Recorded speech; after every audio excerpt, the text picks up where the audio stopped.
The Hawthorne mansion was a monument to solitude. Its Italian marble walls and vast geometric gardens resembled a fortress more than a residence. It was here that Edward Hawthorne, the wealthiest man in the country, spent his days, surrounded, not by family or friends, but by assistants, security personnel, and a legion of staff who kept this small empire running with military precision. On that autumn morning, the usual silence was broken by unusual activity. Luxury cars passed through the main gates, bringing lawyers and executives for another of the businessman's famous meetings. In the main office, with its panoramic view of New York City, Edward adjusted his Italian tie while observing the metropolis. Below, like a king contemplating his kingdom. "Mr. Hawthorne, everyone is already waiting in the conference room," announced Sarah, his personal assistant for over a decade. Edward merely nodded, without averting his gaze from the window. At 55, his imposing figure carried the weight of someone who had built an empire at the cost of immeasurable personal sacrifices. The grey hair at his temples and the deep lines on his face told stories of sleepless nights and difficult decisions.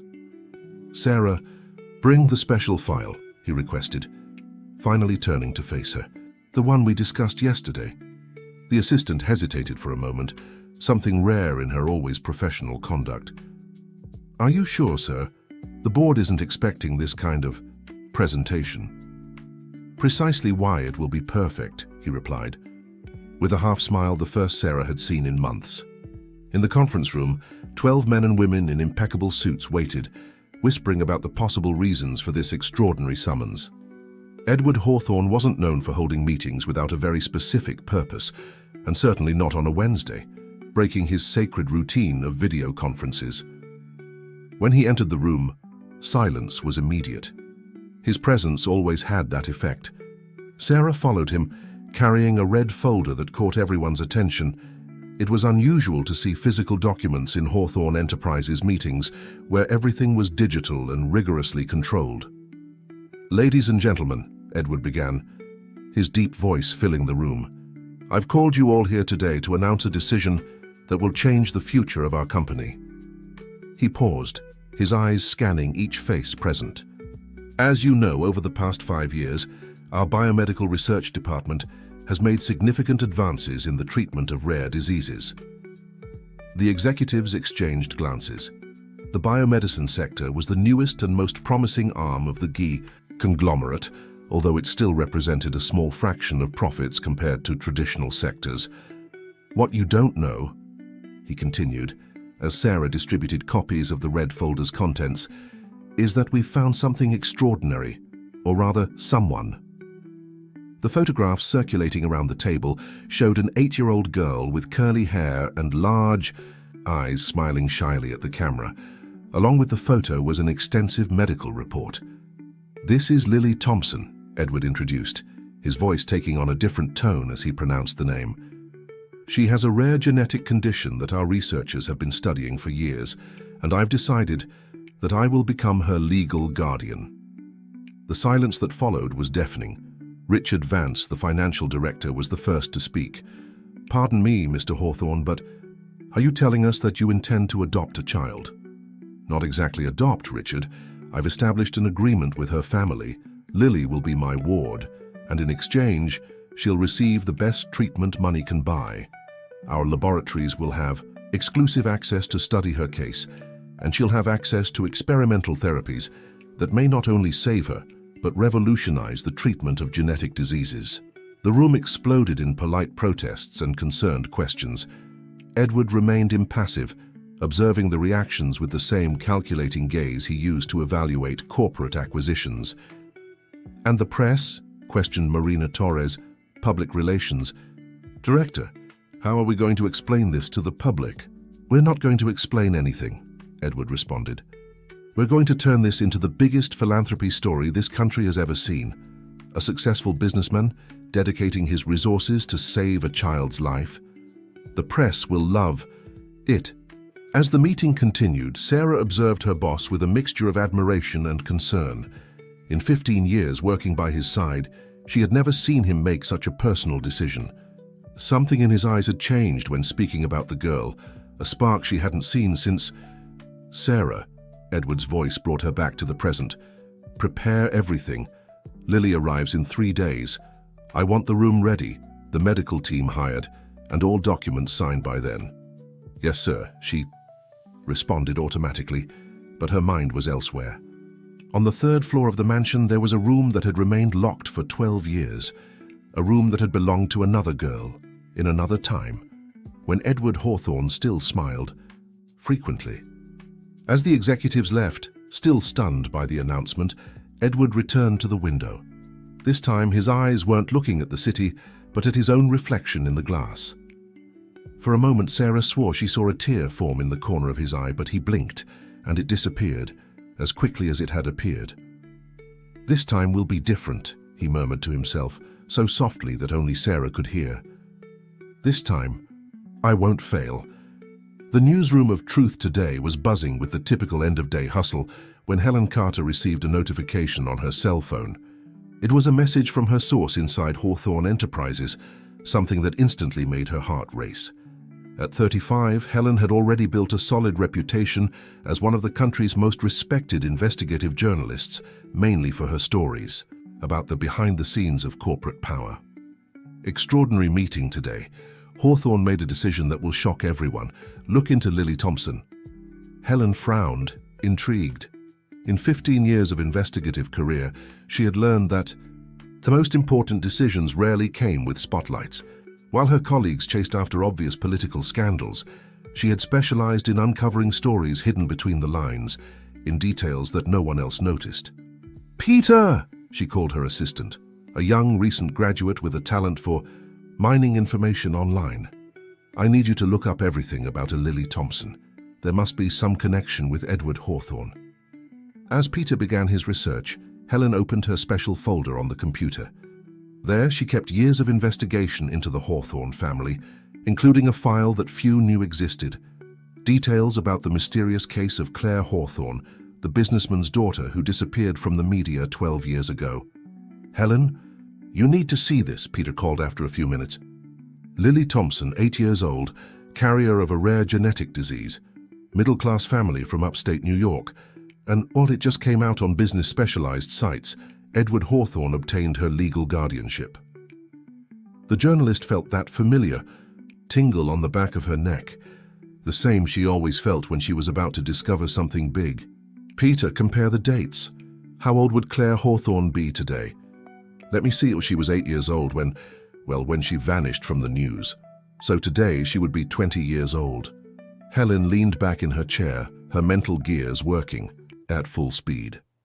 "The same age, it can't be a coincidence. Peter, I need you to dig up all the medical records you can find about Claire, and I also want to know everything about this disease that Lily Thompson has." "I'm already looking," Peter replied, his fingers flying over the keyboard. "But Helen, don't you think you're seeing connections where there aren't any? I mean, the guy's a billionaire. He must have his reasons for philanthropy." "Peter, in 15 years of investigating the powerful, I've learned one thing. Nobody does anything without a hidden motive, especially Edward Hawthorne." Helen grabbed her coat and bag. "I'm going to visit an old friend. Keep researching and send me everything you find." Half an hour later, Helen parked her car in front of a modest house in Brooklyn. Diana Torres, former head nurse at St. Luke's Hospital, now retired, and one of the few people who knew the truth about what had happened to Claire Hawthorne, was waiting for her on the porch. "I was wondering when you'd show up," Diana commented, serving tea for both of them. At 70, she maintained the same perceptive look from when she worked at the hospital. "I saw the news about the Thompson girl." "So you noticed the similarities too?" Helen asked, accepting the offered cup. Diana sighed deeply. "Helen, there are things about the Claire case that I've never told anyone, things that haunt me to this day." She paused, looking around as if afraid of being overheard. Edward Hawthorne wasn't just a protective father, he was obsessed.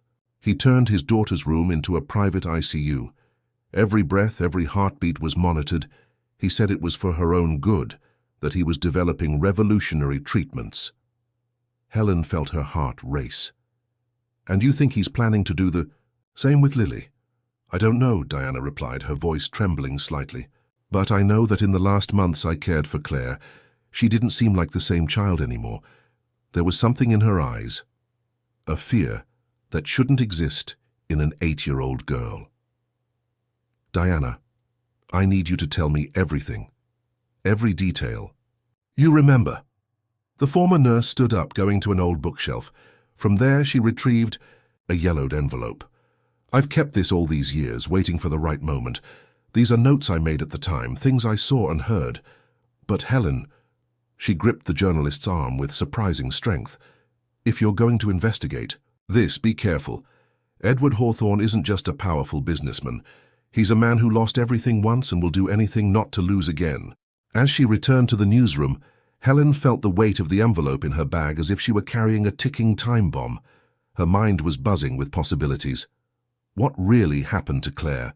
Why had Edward Hawthorne, after being isolated for so long, decided to take guardianship of a girl with a similar age to his daughter? And more importantly, what was he really planning? Her cell phone rang. It was Peter. Helen, you need to see this. I found something in the FDA records. Hawthorne Enterprises has a secret biomedical research department, and guess what? They're developing experimental treatments for the same disease that Lily Thompson has. Helen parked the car, her heart pounding. Peter, keep digging. I'm going to spend the night analyzing Diana's documents. There's something much bigger happening here, and we need to find out what it is before it's too late. The sun was setting over New York City, painting the sky in orange hues. At the Hawthorne mansion, lights were beginning to turn on, and a team of professionals worked frenetically to prepare the room that would receive Lily. No one noticed the solitary figure of Edward Hawthorne on the 3rd floor, standing in front of a locked door, holding a key he hadn't used in 12 years. Lily Thompson clutched her teddy bear to her chest as the car passed through the gates of the mansion. Theodore, as she called the little bear, was her only companion on this journey to her new life. Through the window of the imported car, the gardens seemed to stretch endlessly, so different from the small backyard of her home in Albany. "We've arrived, Miss Lily," announced the driver, parking in front of the imposing marble staircase. Sarah waited at the top of the steps, her professional smile masking the apprehension she felt. Beside her, a team of staff waited in perfect formation, like soldiers in a military parade.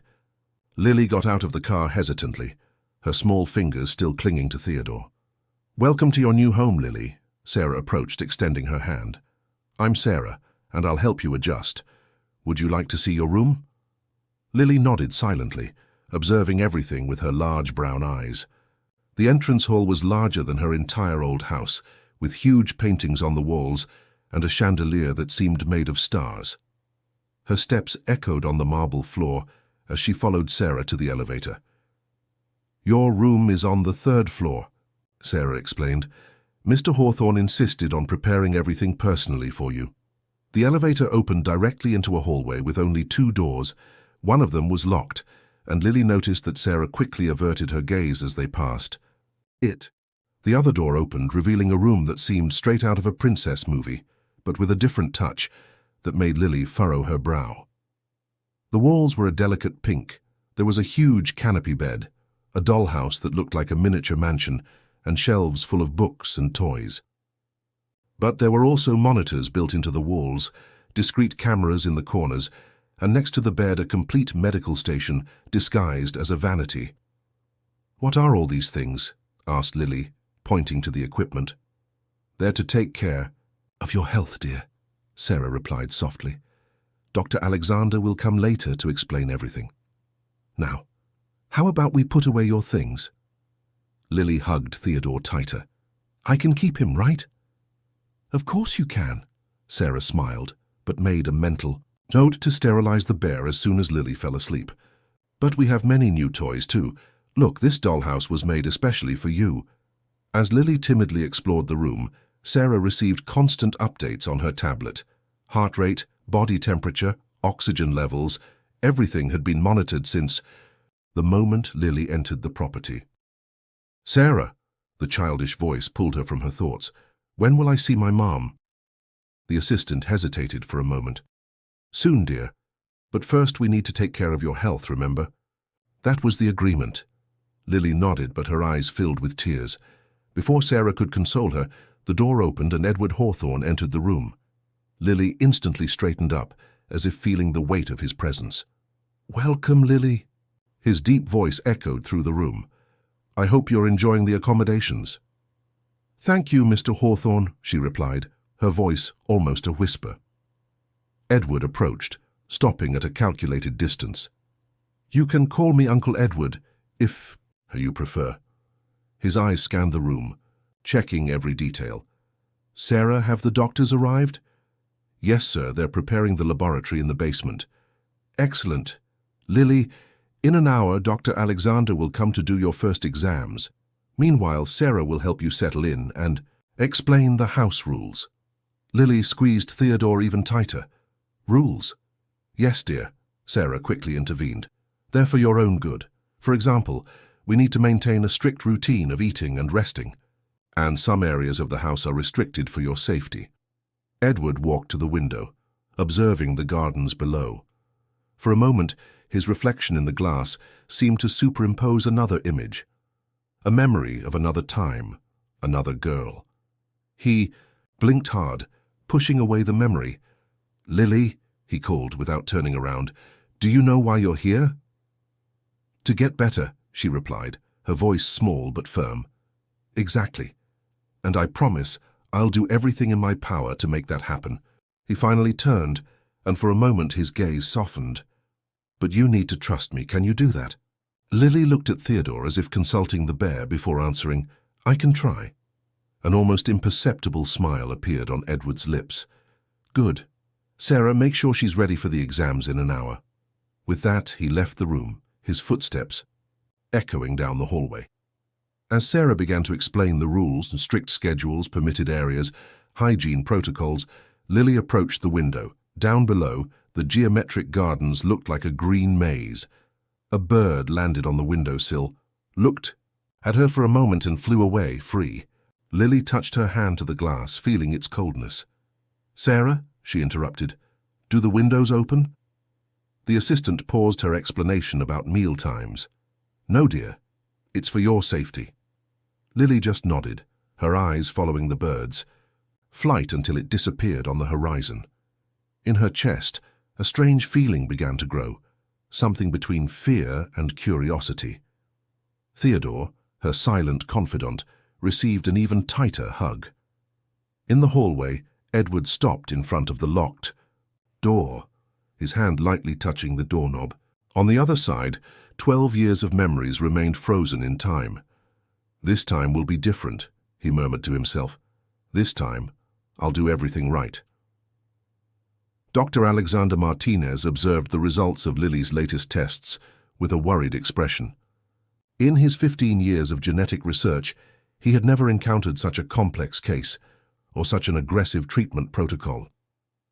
"The levels are too high," he muttered to himself, adjusting his glasses while comparing the spreadsheets on his tablet.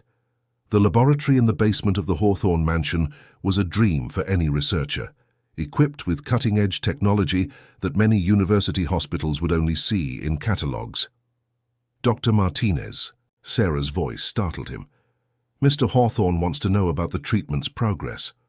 Alexander hesitated, his eyes returning to the results on the screen. "Sarah, these protocols, they're too intense for an 8-year-old child. We need to reduce the dosage or—" "Mr. Hawthorne was quite clear about the procedures," Sarah interrupted, her professional voice masking any emotion. "He expects quick results." Upstairs, Lily was having her third special treatment session of the week. Lying on her bed, which looked more like a sophisticated medical station, she watched the bluish liquid dripping through the IV tube, trying not to cry. "Is it hurting a lot, dear?" asked Nurse Anderson, checking the monitors. Lily shook her head negatively, even though her whole body was tingling uncomfortably. In just 1 week, she had already learned that complaining only made everything more difficult. Her eyes fixed on Theodore, sitting on a high shelf after being disinfected, too far away to hug. Meanwhile, in the Truth Today newsroom, Helen Carter was assembling her investigation board. Photos, documents, and clippings covered an entire wall, all connected by colored threads forming a complex web. "Helen, you need to see this," Peter rushed in, holding some papers. "I got access to FDA records. Hawthorne Enterprises submitted an approval request for a new experimental genetic treatment, but it was rejected for being considered ethically questionable." "When was this?" asked Helen, already pasting the new document on the board. 3 months before he got Lily's guardianship. Helen took a step back, observing the full picture. "Peter, look at this. The pattern is identical to what Diana described about Claire. First, he completely isolates the child. Then he starts experimental treatments without external supervision." "But why a specific child? Why Lily?" Helen approached 2 photos. Lily smiling in her school uniform, and an old photo of Claire Hawthorne also smiling. The resemblance was disturbing. It's not just about the disease. There's something more. Back in the laboratory, Dr. Alexander was secretly analyzing Claire Hawthorne's medical files. He had gained access through an old colleague from St. Luke's Hospital, and what he found left him uneasy. The protocols used on Claire were frighteningly similar to those Edward insisted on applying to Lily. "Doctor?" Lily's soft voice pulled him from his thoughts. She was standing at the laboratory door, wearing a pink pajama with medical sensors discreetly sewn into the fabric. "Vertu, can I ask you something?" Alexander quickly closed the files on his computer. "Of course, Lily, what is it?" "Why is there a locked door in my hallway?" The doctor froze. In a week working at the mansion, this was the first time anyone had mentioned the forbidden room. It's just an old storage room," he answered, avoiding her eyes. "But I heard Uncle Edward talking in there last night," Lily insisted. "He was crying." Alexander felt a shiver run down his spine. Before he could respond, Sarah appeared at the door. "Lily, you know you can't leave your room after 8. "Sorry," the girl mumbled, but her intelligent eyes remained fixed on the doctor. "I just wanted to know why my medicine is blue now, the old one was green." "They're different phases of the treatment," Sarah explained quickly. "Come on, it's time for your rest." When he was alone again, Alexander took out his personal cell phone, not the one provided by the company, and began typing an email. His hands trembled slightly as he wrote to an anonymous address he had found in an old report by Helen Carter. "Dear Miss Carter, I have information about the Lily Thompson case. And about Claire Hawthorne. We need to talk." In the mansion's garden, Edward Hawthorne walked alone, something he had done every night since Lily arrived. His cell phone vibrated. It was a detailed report of the latest exams. A satisfied smile appeared on his face as he saw the numbers. The treatment was progressing faster than with Claire. "This time it will work," he murmured to the night. "This time, I won't lose you." On the 3rd floor, Lily was lying in her high-tech bed, watching. The lights on the monitors blinked like artificial stars. Her small hand caressed the arm where the new blue medicine had been injected, and her eyes were fixed on the security camera in the corner of the room. Slowly, she took out from under her pillow a small notebook she had managed to hide during the move. On the first page, in childish but determined handwriting, she began to write. "Dear Diary, there's something strange about this house, and I think I'm not the first girl to live here." The cafe in Brooklyn was nearly empty at that time of the afternoon. Helen chose a table in the back, where she could observe both the entrance and the back exit. Dr. Alexander had insisted on a public but discreet location for their meeting. At 3 p.m. sharp, he entered the establishment. He seemed nervous, constantly, adjusting his glasses while scanning the environment. Helen discreetly raised her cup, signaling her location. "Dr. Carter," he greeted, sitting down. His hands trembled slightly as he placed a folder on the table. "We need to be quick. I only have an hour before returning to the mansion." "Why did you decide to talk to me, Doctor?" Helen was direct, discreetly turning on her recorder under the table. "Because what's happening there, it's not right." He lowered his voice. "The treatment we're applying to Lily, it's too experimental, too dangerous, and the similarities with the Claire case are disturbing. Meanwhile, at the mansion, Lily had developed her own investigation. During her allowed walks in the hallway, she began to notice patterns in the staff's schedules.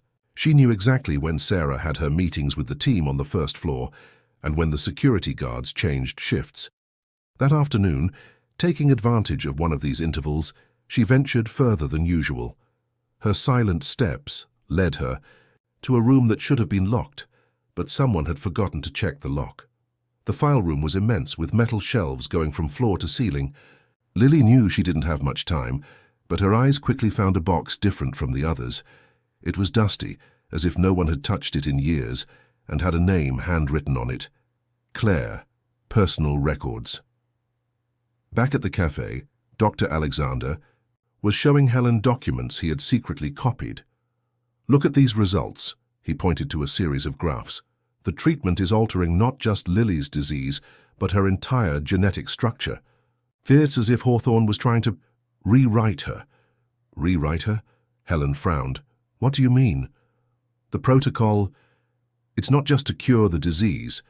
There are alterations being made to genes that control physical characteristics, behavioral traits." He ran his hand over his face, visibly disturbed. "It's as if he's trying to transform her into someone else." At the mansion, Lily quickly flipped through a diary found in the box. The handwriting was childish, like hers, but the words were from another girl, from another time. "Dear Diary, Dad changed my medicine again. The green one is now blue. It hurts more than before, but he says it's for my own good. Sometimes when I look in the mirror, I feel like I'm different. My eyes, they seem lighter. I'm scared." Lily felt her heart race.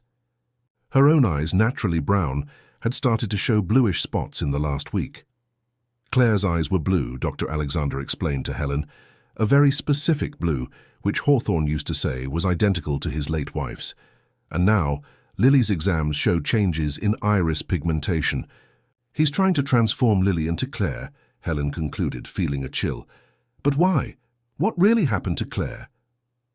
Alexander looked nervously around before answering. "I found old records. Claire started to show severe side effects from the treatment. Behavioral changes, memory lapses.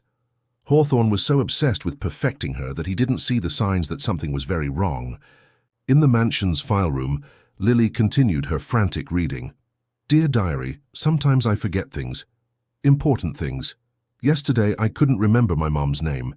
Dad said it's normal, that the medicine sometimes does that. But I feel like I'm losing parts of myself, like pieces of a puzzle that disappear one by one." The sound of footsteps in the hallway made Lily quickly put the diary back in the box. Her heart was beating so hard, she was sure the sensors in her pajamas would alert someone. Back at the cafe, Helen was making her final notes. "We need to stop this. I have enough evidence for a story that will shake the Hawthorne empire." "It's not that simple," Alexander warned. "He has powerful connections, and more importantly, he really believes he's helping Lily.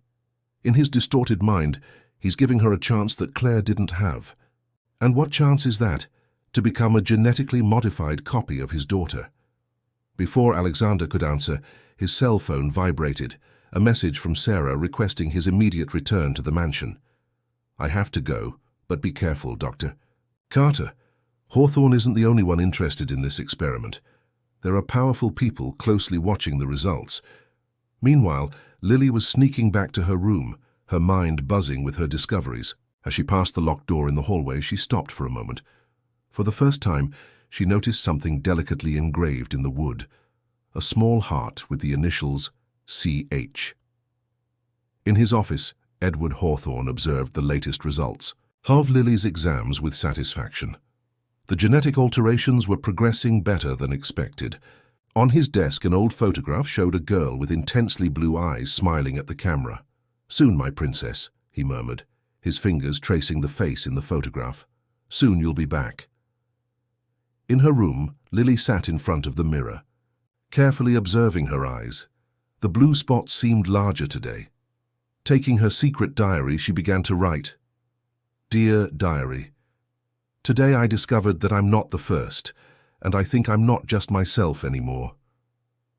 Mornings at the Hawthorne mansion followed a precise routine, timed to the last second.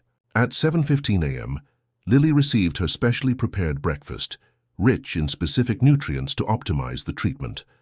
At 7:45 a.m., the first battery of tests for the day. At 8:30 a.m., private lessons with rigorously selected teachers. But that morning, something was different.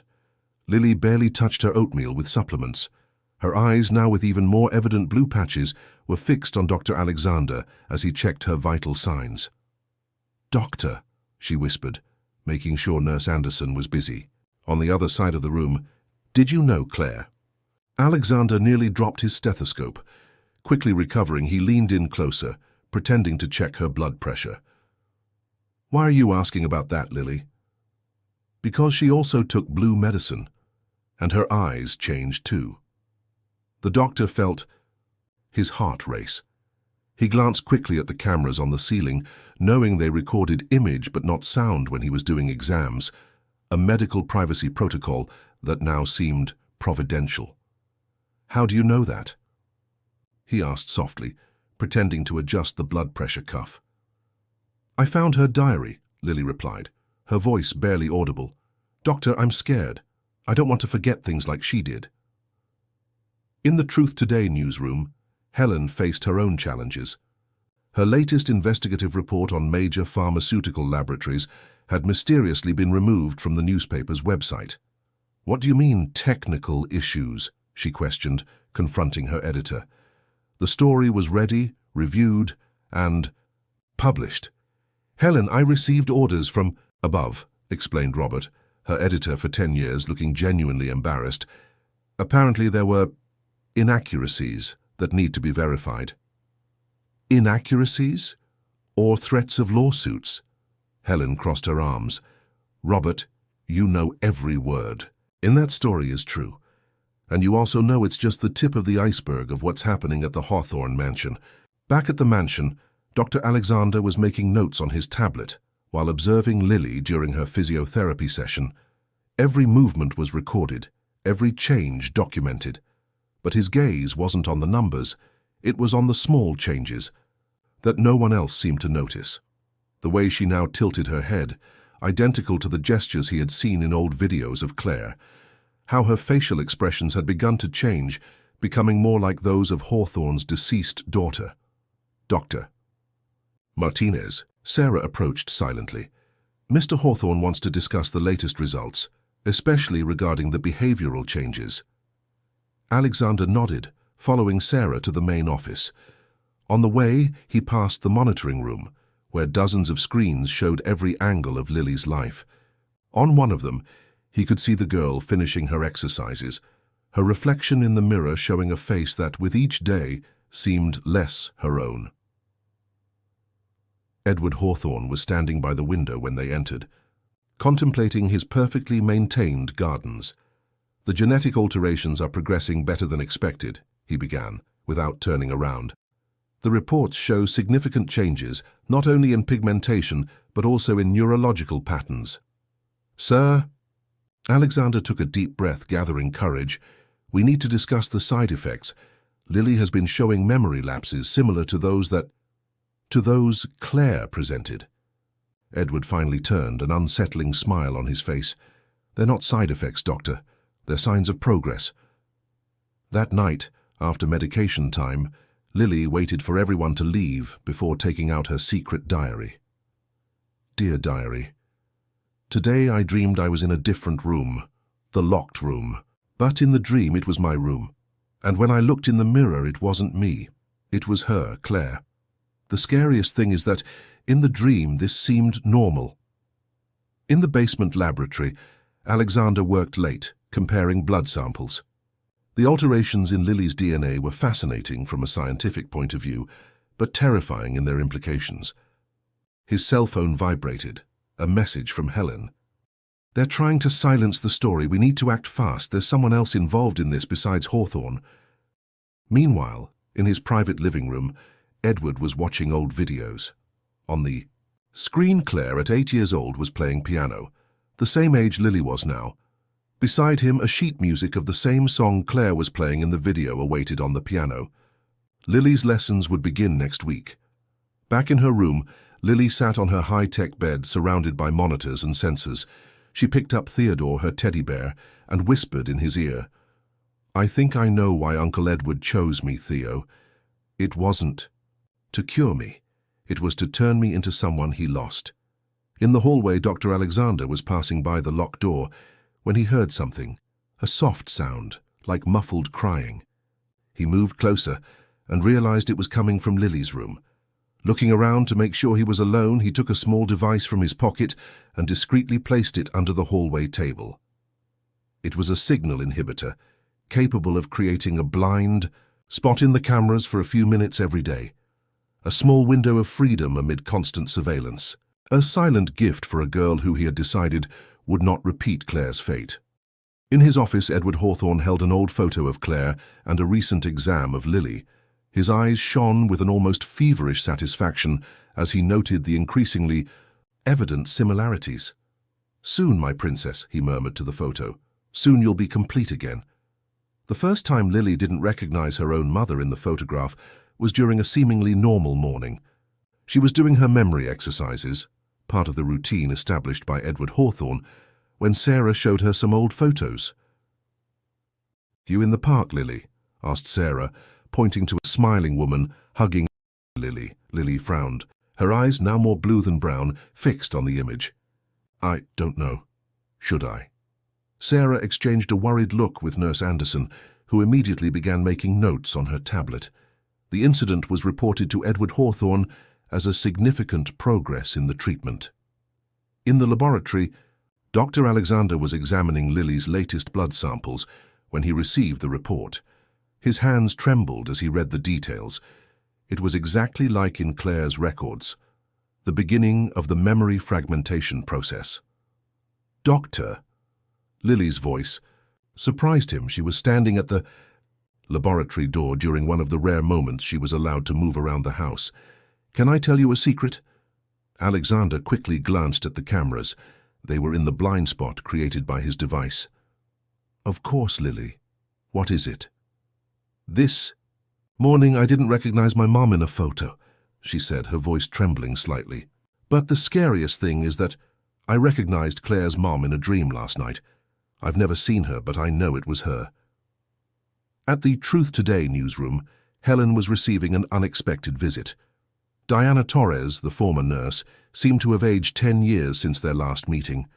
"I found this in the back of a drawer," said Diana, handing Helen a small empty vial. "I kept it when Claire started to change.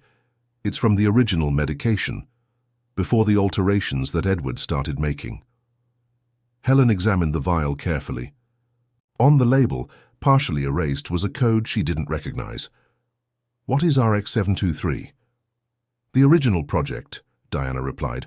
"Before Edward turned it into his personal obsession, it was legitimate research for curing genetic diseases, but he started making alterations to the formula, adding components that affected not just the disease, but the very essence of the person."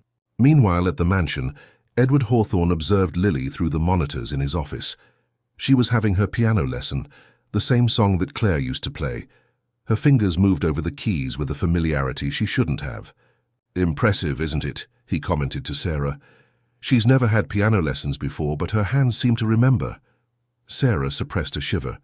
"Sir, about the memory lapses. They're perfectly normal, Sarah. The old making way for the new, like a chrysalis transforming into a butterfly." In the laboratory, Dr. Alexander was making a disturbing discovery. Analyzing Lily's most recent DNA, he realized that the alterations weren't just superficial. They were reaching areas of the genetic code related to personality formation. His cell phone vibrated with a message from Helen. "Discovered something about RX-723.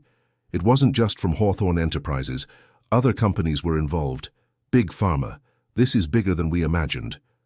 Lily, in her room, was writing in her diary with handwriting that day by day became more similar to Claire's. "Dear Diary, today I forgot my mum's face.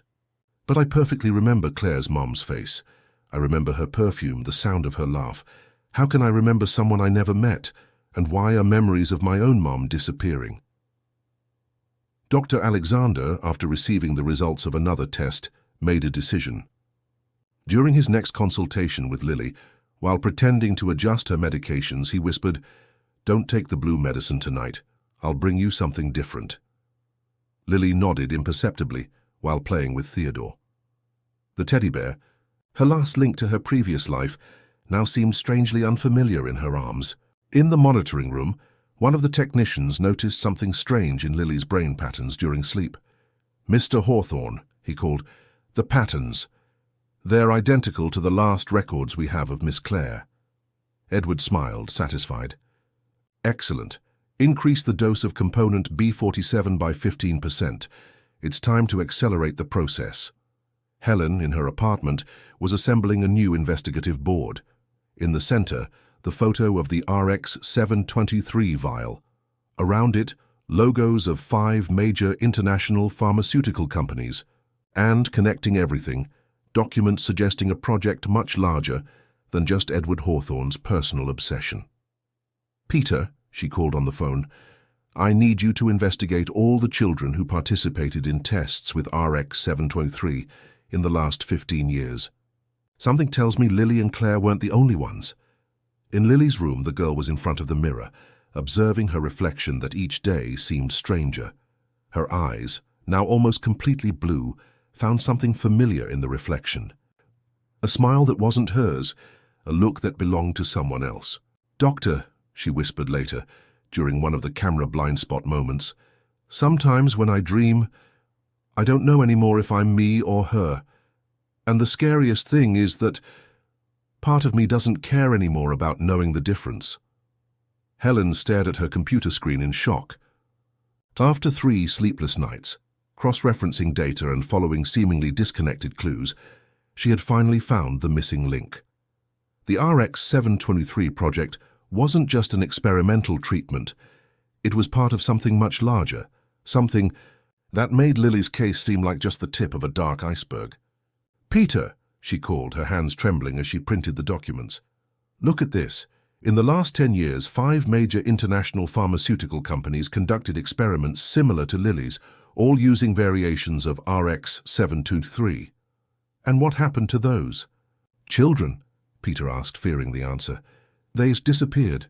Not literally, but their identities were gradually erased. Medical records altered, school histories modified.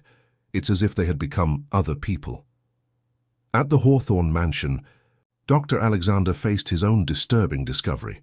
Lily's latest exams showed even deeper genetic alterations than predicted. It wasn't just her DNA that was changing. Her very consciousness was being rewritten.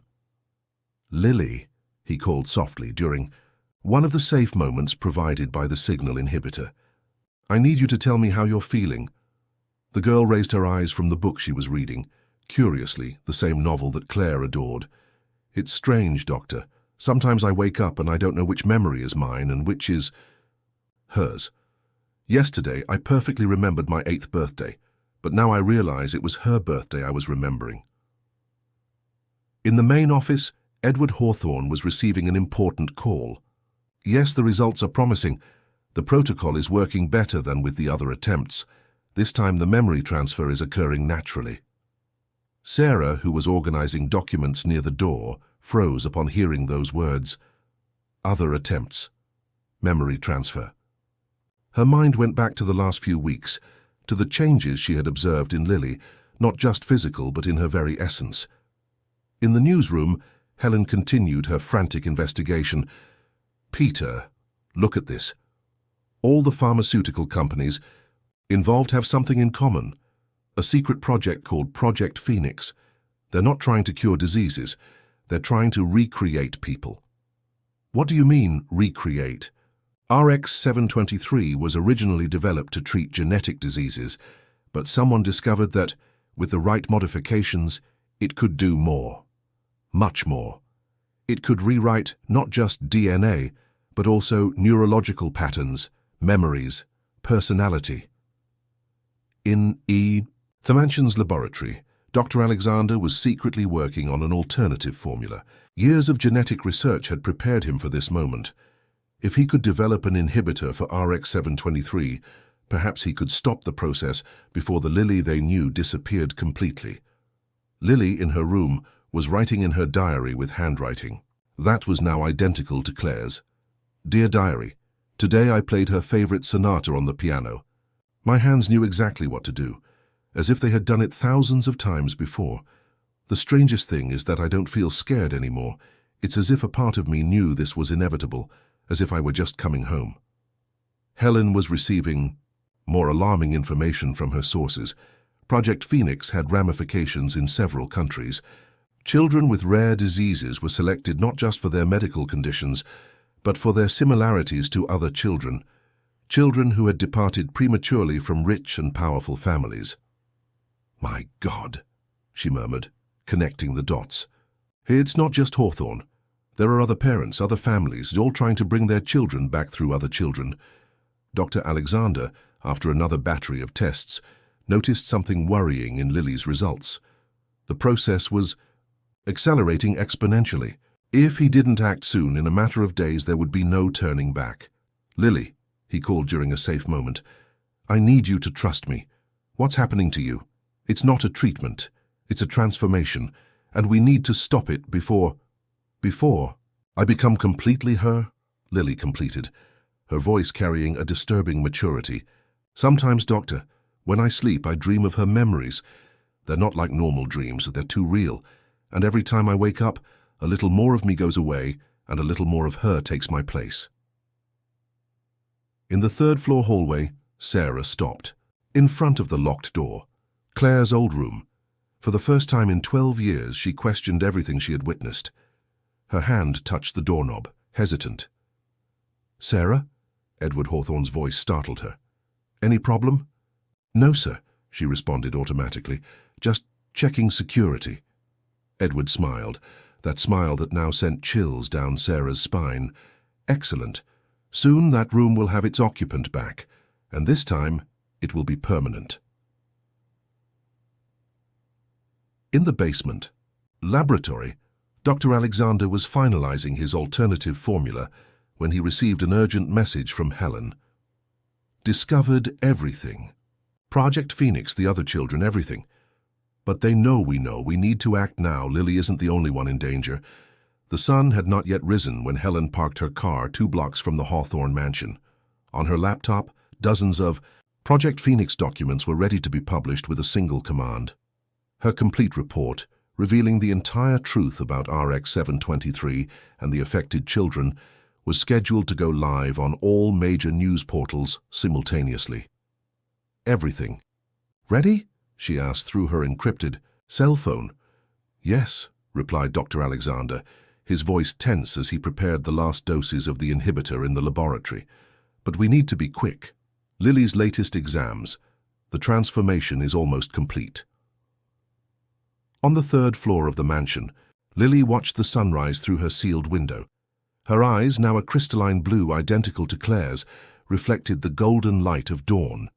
In her lap, the diary contained her last entry with Lily's original handwriting. "Dear Diary, today might be my last day being myself.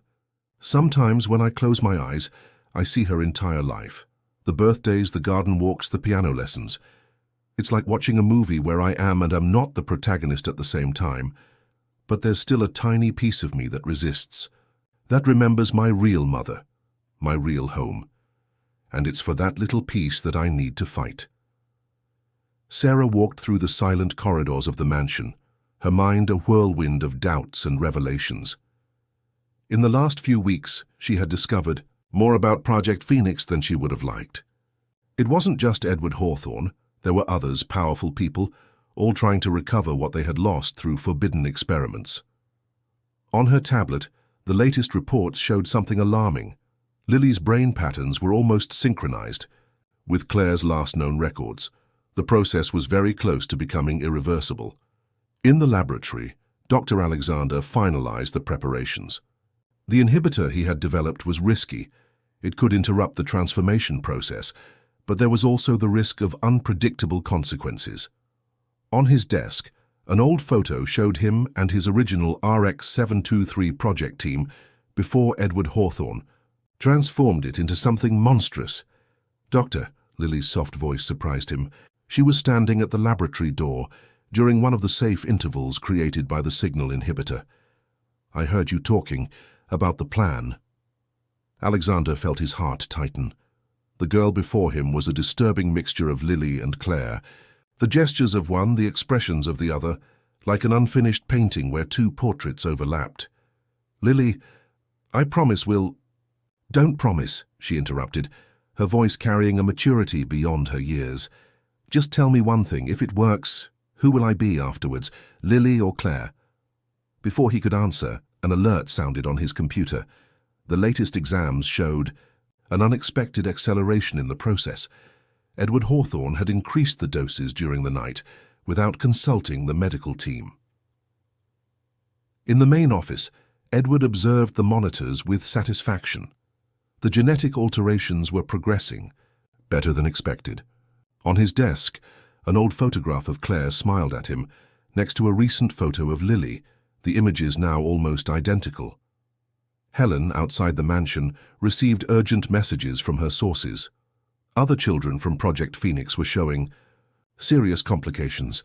The genetic transformation process was proving unstable in the long term. "Alexander," she whispered into her phone, "we need to act now. The other children, the process is starting to fail. Their bodies are rejecting the alterations." Sarah, who was supervising Lily's morning routine, noticed something different in her behavior.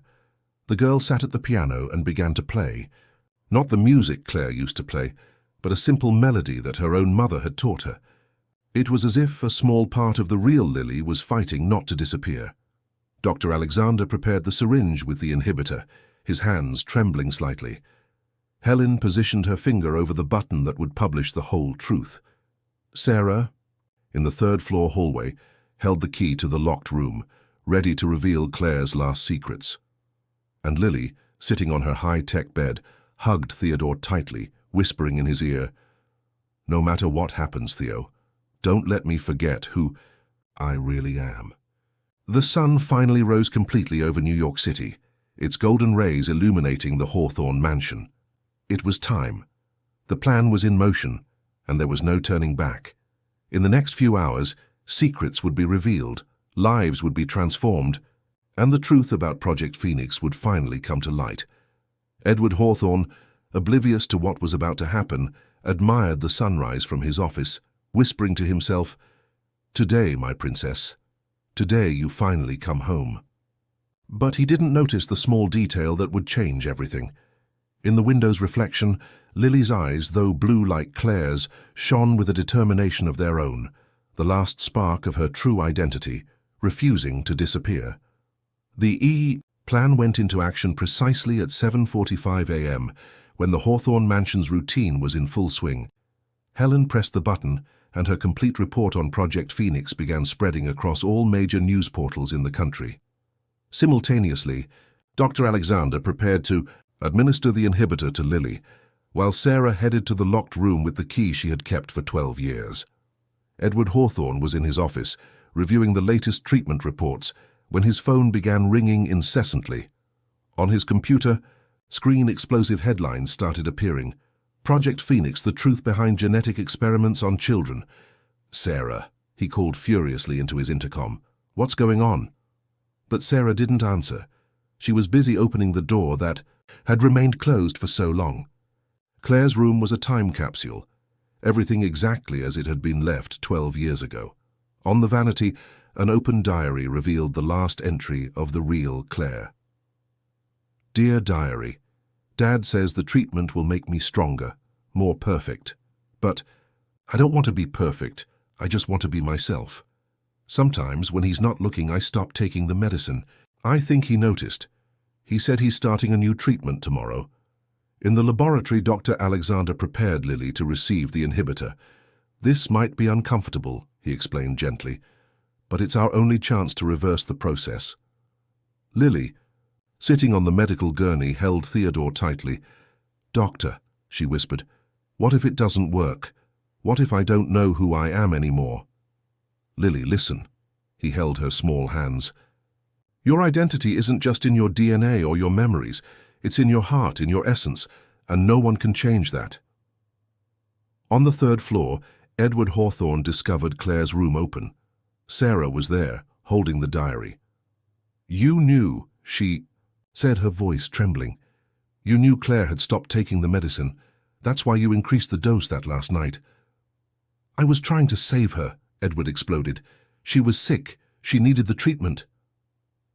"No, Edward," Sarah confronted, her boss for the first time in 15 years. "Claire wasn't sick.